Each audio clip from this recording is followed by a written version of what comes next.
Hi, and welcome to Salon Talks. I'm Andrew O'Hare, executive editor of Salon.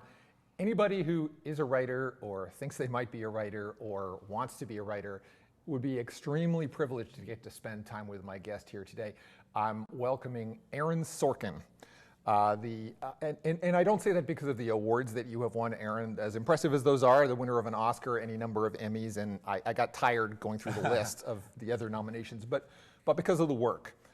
Which includes really famously the TV show West Wing that approximately 100% of people watching have seen. Also movies such as Steve Jobs' Moneyball, The Social Network, for which you won an Oscar. And currently the play To Kill a Mockingbird, which is on Broadway right now.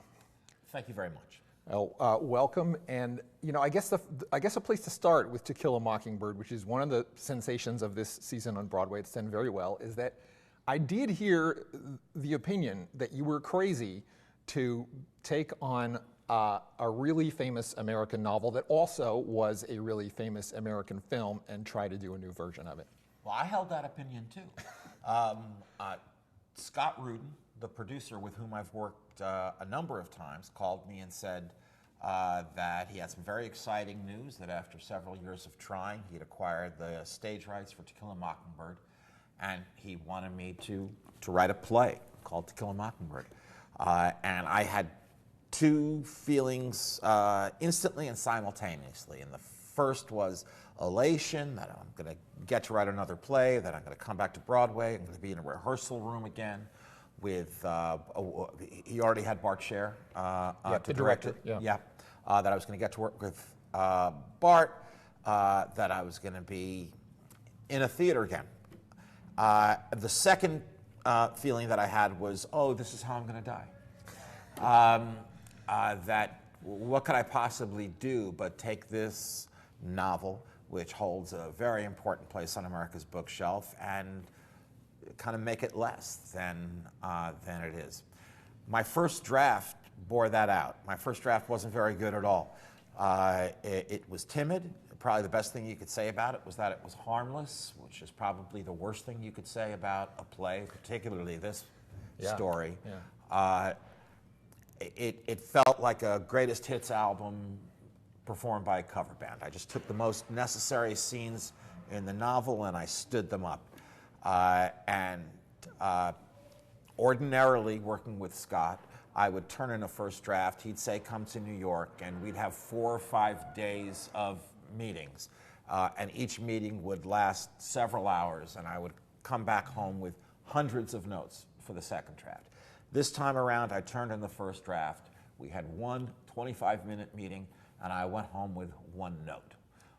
And the note was, Atticus can't be Atticus from the beginning of the play until the end of the play. He has to become Atticus.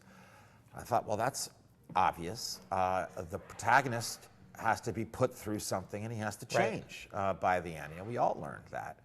And I wondered on the flight home, how did Harper Lee get away with an Atticus who doesn't change, who's the same from the beginning of the book to the end of the book? How did Horton Foote, who won an Oscar for writing the screenplay, get away with an Atticus who was the same from the beginning until the end? The answer is that Atticus isn't the protagonist in the book or the movie. Scout is. Scout's the one who changes. She loses some of her innocence. Her flaw is that she's young. As I was thinking all this, a very kind flight attendant tapped me on the shoulder and said, Mr. Sorkin, you're talking out loud, pretty loud.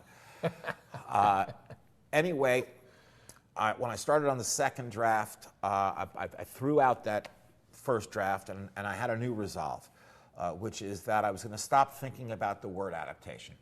I was going to stop trying to swaddle the book in bubble wrap and gently transfer it to a stage, without harming it. That I was going to write a new play, that I wasn't going to pretend I was writing it in 1960, and I wasn't going to try to do a Harper Lee impersonation. The idea that I was going to get killed by people who were saying I was ruining their childhood or whatever, I just had to, you just had to put that aside. That's such a fascinating story, and it feels like that's the play you came back with. Because what I was so struck by, I saw the play last night with my 15-year-old son, who was really really engaged by it, is that this is a play set in the 1930s based on a novel published, I believe, in 1960. But you have written a play that is for now, right? Yeah. And obviously you were trying to, I know you're going to say you were going to try to serve the story and the characters, but you had to be thinking about why now, why this play now. Right. And it was easy because whether this is what Harper Lee was trying to do or not, she did tell a story that was built to last. I began, in going back through the book, I started to notice things that were relevant today. For instance, again, a protagonist has to have a flaw. So I thought, okay, on top of everything else, I have to give Atticus Finch a flaw now. He doesn't have one in the novel. He's carved out of marble. He's the guy who has all the answers. In the play, I wanted him to be wrestling with the questions. What flaw can I give him? Will he be a bad father who becomes a good father, a bad lawyer who becomes a good lawyer, a racist who becomes someone who believes in justice and equality? All of those sounded like terrible ideas. Then I realized that I didn't have to give him a flaw. He already had one. It's just that when I learned the book in 7th, 8th, 9th grade, whenever it was, and I think that when most people learn the book, we're taught that that flaw is a virtue. And it's this. Atticus believes that there is goodness in everyone, that you just have to look hard enough, that you just have to crawl around, as he says, you have to crawl around inside someone else's skin for a while, and you can find the goodness. And he excuses racism all over the place. He excuses Bob Ewell's racism as that guy, he just lost his WPA job. It makes a man feel small. Mrs. DuBose, she just stopped taking her medicine, and she's not herself. He excuses the whole town. This is the Deep South. Things happen slower here. And again, there's goodness in everyone. And in the meantime, Donald Trump is saying there are fine people on both sides. So that suddenly seemed relevant to me. So did, one of the things Atticus keeps repeating in the play is, I know these people. I know these people, meaning the people of the people who live in Macomb. These are our friends and neighbors. My family's lived here for generations. I know these people. Sure, some of them are stuck in the old ways, but nobody is so far gone that they're going to send an obviously innocent man to the electric chair. He's wrong about that. But I think that all of us, no matter where you are on the political or ideological spectrum, have felt in the last few years like, I thought I knew these guys. I had no idea that the person I was living next door to, that this person there and this person there felt and thought things so different from what I did. So the play became relevant in that regard, and I couldn't have been happier, because none of us ever wanted it to be an exercise in nostalgia, an homage, a field trip to the museum, that kind of thing. It feels impossible to avoid those comparisons when you watch the play now. Bob Ewell plays such a central role in the play as you have designed it. He's the overtly racist character who has very likely abused his daughter. Yes. Has clearly abused his daughter. We don't know the details. And he seems to represent so many things that we face now. The question, I'm sorry, go ahead, please. No, please. I'm excited about this question. Sorry, but go ahead. I wanted to suggest that there are so many things about him that we can see in the culture right now. The debate about how to view people who voted for Donald Trump. Was it because they felt economic anxiety? Was it because they felt irredeemable racism well up as a backlash to Barack Obama? That was impossible to avoid thinking about watching the play. It's also impossible to see Atticus and not think about the debate within, let's say, the liberal quadrant, the Democratic Party. Do we make compromise and accommodation with conservatives because we believe that deep down they're decent people? Or do we, I was imagining that Atticus is Joe Biden or Chuck Schumer and his children are Alexandria Ocasio-Cortez, something like that.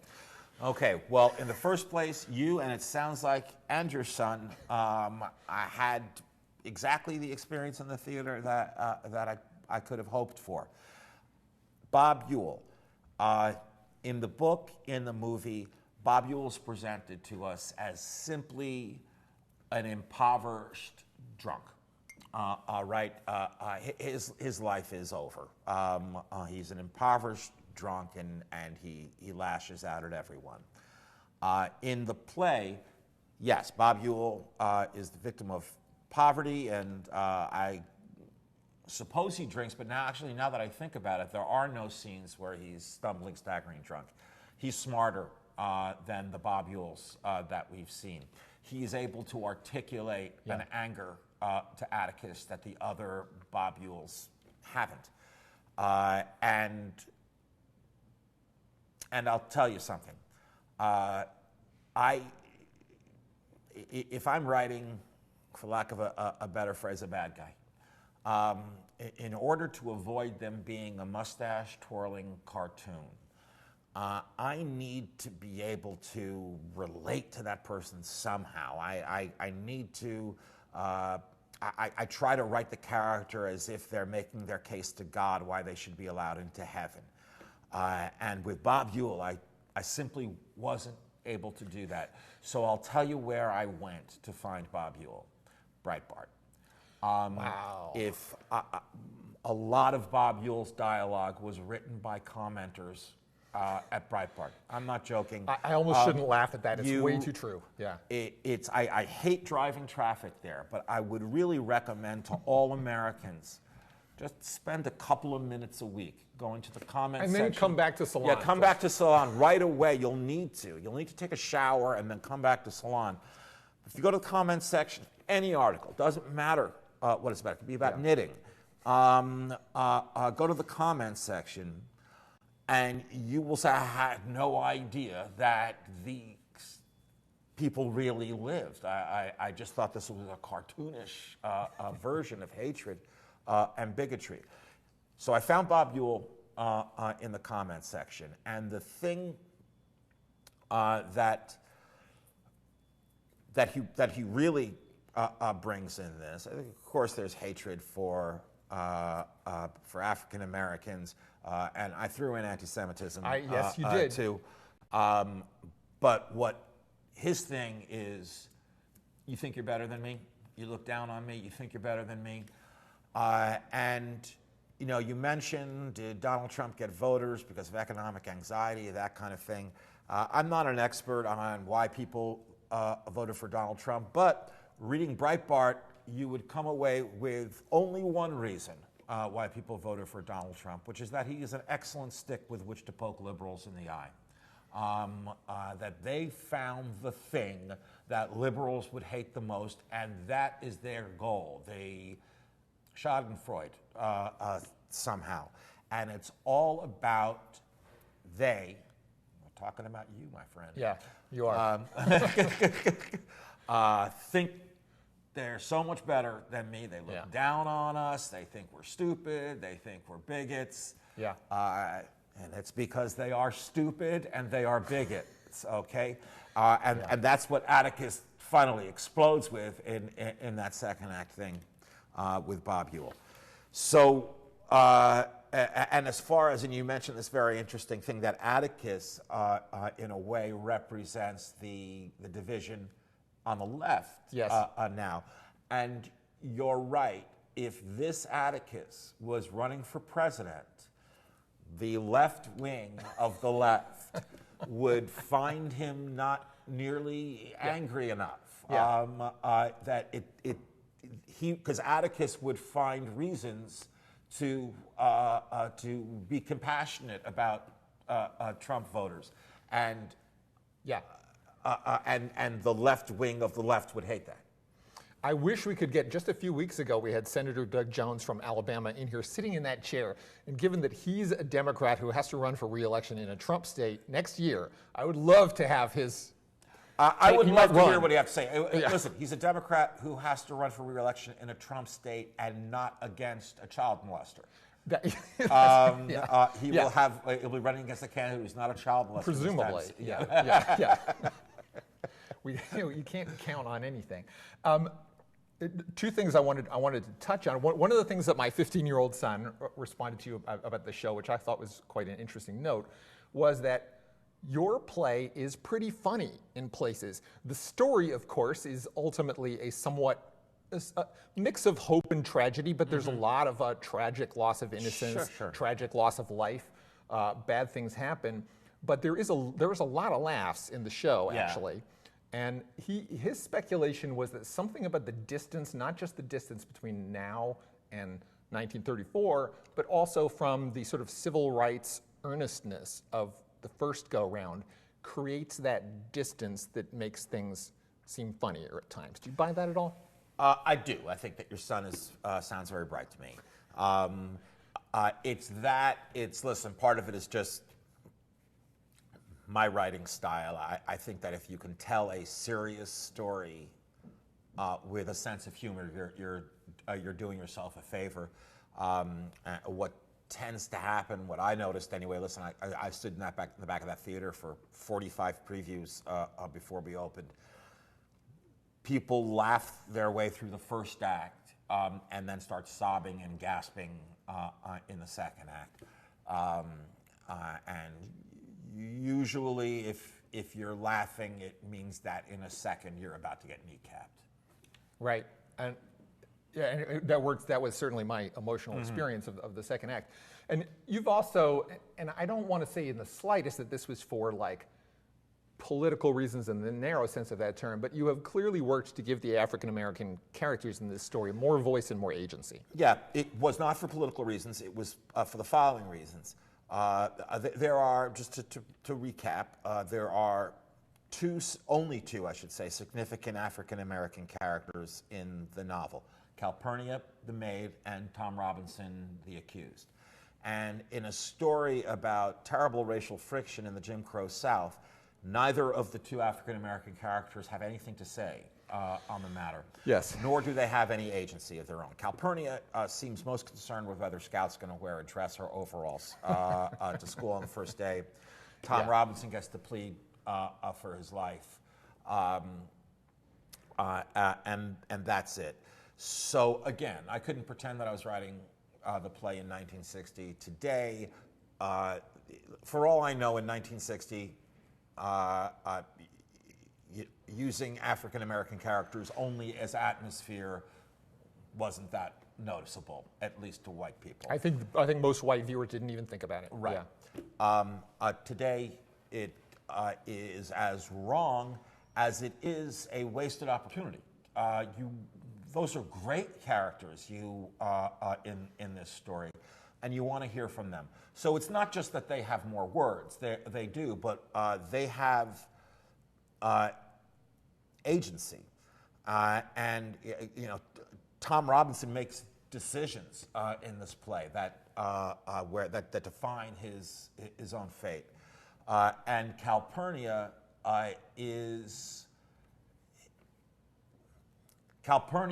that character to the left of Atticus, yes. Right? Who is accusing him of, I'm trying to say this without giving away too much of the play. Indeed, yeah. I'll say this, there's a scene in the book and in the movie that has always been my favorite scene. It's a lot of people's favorite scene. And I would watch it when my father was alive. We would watch the movie together. We both choke up at this scene. It's the end of the trial. Atticus is packing this briefcase up. The whole courtroom has cleared out, except for the people in what they called the colored section. All the African Americans in Macomb are standing up, silently, docile, in respect and gratitude to this white liberal a lawyer for taking the case. And I tried to think about, why is that my favorite scene in the movie? And the answer that came back to me, I was troubled by. It was this. It was the fact that those people in the colored section aren't rioting. They're not burning the courthouse down. They're not chanting "No justice, no peace." They are standing in docile, harmless gratitude to the liberal white lawyer. And isn't that what we liberals all want? To be singled out by marginalized people as you're one of the good ones, okay? And Yes. we thank you, we're grateful. Yes. And so in the play, I turn that on its head, and I can't say why, because I want people to see the play and enjoy it. But Calpurnia does that. Utterly different situation, but you know what came to mind for me is in Spike Lee's Do the Right Thing when he decides to break the window. You know, like totally different situation, but in a way the moral equation is similar. Yes, it is. It's very interesting because in Do the Right Thing, in an odd way, Spike Lee, the character that Spike Lee plays, and I'm spacing on the character's name now. Mookie? Mookie, thank you. And I'll bet you a zillion of your viewers shouted that out before. Before we got to it, yes. Mookie. And he's wearing Jackie Robinson's Dodgers jersey. Mookie is the African-American Atticus in that story, right? Yes. He just wants everything to be okay. Just wants everything to be okay. And finally, in the garbage can moment, he can't take it anymore, and he throws it through the pizza window. Yeah.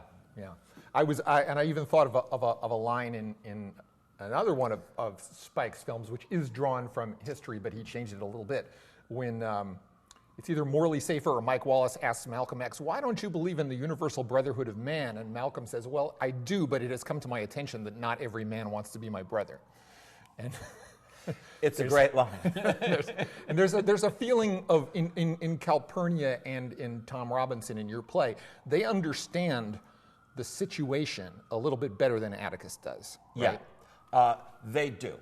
And I think that both Tom and Calpurnia feel like Atticus, the world you want to live in is the world I want to live in too. But that the world isn't like that. You know, how do we get there and stop telling me to be patient? I have no more patience. Yeah. We should probably wrap up, but I really want to talk about another character that I feel, I know this character exists, but I feel like you really amplified and expanded. Dill, the young man who is the friend to Scout and her brother. Yeah. And, you know, I don't want to say too much about this character, except that what comes off in the play is that he is a young man of difference in a situation. People have speculated maybe the character is gay. There's no evidence about that directly, but the point being he's different. He's the kind of young man, he's white young man, but who would have been marginalized, excluded, picked on, not understood in the society of 1934. And you have highlighted him and made him a pretty important figure in the story. If this show was You Bet Your Life with Groucho Marx, the duck would have come down when you said marginalized. Because one of the things that we highlight in the play, and I'm going to get to the Dill thing, is that it is populated with marginalized people. And one of my favorite moments, it's a small moment, but it happens at the end, is Boo Radley, before he leaves the house, just takes a step toward Calpurnia and holds out his hand. And she shakes his hand, and it's just two marginalized people found each other there. Dill is one of those marginalized people. Listen, he's a child in the play, so to say he's gay or not might be confusing. I will tell you this. Gideon Glick, who has now been nominated for a Tony Award for playing the part, fantastic performance. 100%. Dill is gay, and that's I don't think you can play gay, but in Gideon's head, he is gay, and it was something that Bart Scher, the director, and I were aware of while we were rehearsing. That Dill would rather spend time with Jem than Scout. Well, that's not unusual. They're both boys, but what I did do was give him. I gave Dill more of Truman Capote's biography than even Harper Lee did. And they did know each other as they were young best people. friends Yeah. as children and best friends as adults. And it couldn't have been easy. Harper Lee, did not like attention. She was very much an introvert. And so being best friends with Truman Capote couldn't have been the easiest thing in the world. But it's funny, just in the early going of writing this script, after the one note that Scott Rudin gave me, I then spent a year writing the second draft. And the way I found out that Scott liked the second draft was that 5 days after I delivered it, I opened the Sunday New York Times Arts and Leisure, and there was a 2-page ad announcing that To Kill a Mockingbird, a new play by Aaron Sorkin, would be opening on Broadway in December of 2018. That was this little surprise for me. But one of the things he kept saying to me early on was, I really think the key is Dill. I think the key is Dill. And I didn't know what he was talking about. It had never been a character in the book or the movie that stood out for me in any way. But then as I kept writing, and the whole idea of marginalized people and making Dill someone who is so optimistic and has so much love for people, yet is living such a horrible childhood, I finally understood what Scott was talking about. That's a real testament to Scott's ability to perceive things, yeah. Scott's abilities, his skills as a diagnostician, his ability to articulate a note is better than anyone I've ever worked with. Before I let you go, Aaron, can you talk for just a minute about the extraordinary performance of Jeff Daniels, who is, without really going big most of the time, is able to, dominate the scenes that he's in with very complicated emotional work, I feel. Yeah, I don't know if I can only talk for a minute about it, but I'll try, because I love Jeff. This is our third time working together. In the first place, Jeff had to have the guts to, Gregory Peck casts a pretty long shadow, right? So Jeff's attitude coming to this is, Gregory, who? I am originating the role of Atticus in the play. This is a new thing, and other people can worry about me when I'm done. Also, we had thanks again to Scott, we had a long, very luxurious rehearsal period. We did last winter 3 separate labs in a sub-basement at Lincoln Center, then broke, came back for 6 weeks of rehearsals, followed by 6 weeks of previews. And in the case of Jeff, on the newsroom, I've seen him rehearse and shoot a scene in a day. Steve Jobs, I've seen him rehearse and shoot a scene in a week. Here I got to see what happens when he has a year, basically. And he is methodical. He puts it together brick by brick. His performance at the first table read, I would have been happy if that had been the opening night performance. He's methodical about it. He puts it together brick by brick, and then suddenly when we started previews, when we were in front of an audience, he blew the doors off the building. He brings the sense of humor. He is the guy who wrestles with the questions, as opposed to being carved out of marble. He brings anguish to the play. In the play, he is Tom Robinson's second lawyer. The first lawyer said, take a plea deal, take 18 years in state prison. It's Atticus, pushed by the judge, who says, I don't think you should do that. You're not guilty. So on top of everything else, he is responsible for everything that happens after that. Yes. He brings that anguish with him. He's wonderful with the kids. He has that aw dad sense of humor. He has said this is his King Lear.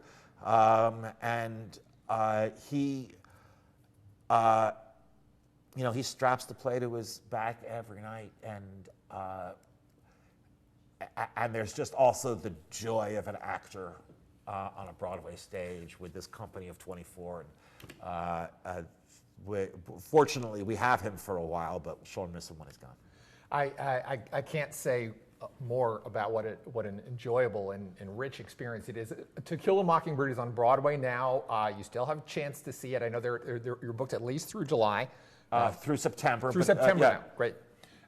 So if you're in New York or coming to New York, really don't miss it. This has been such a pleasure and a privilege. Aaron Sorkin, the Emmy Award-winning creator of The West Wing, the Oscar-winning writer of The Social Network and many other movies. Aaron, thank you so much. Thank you very much. My pleasure.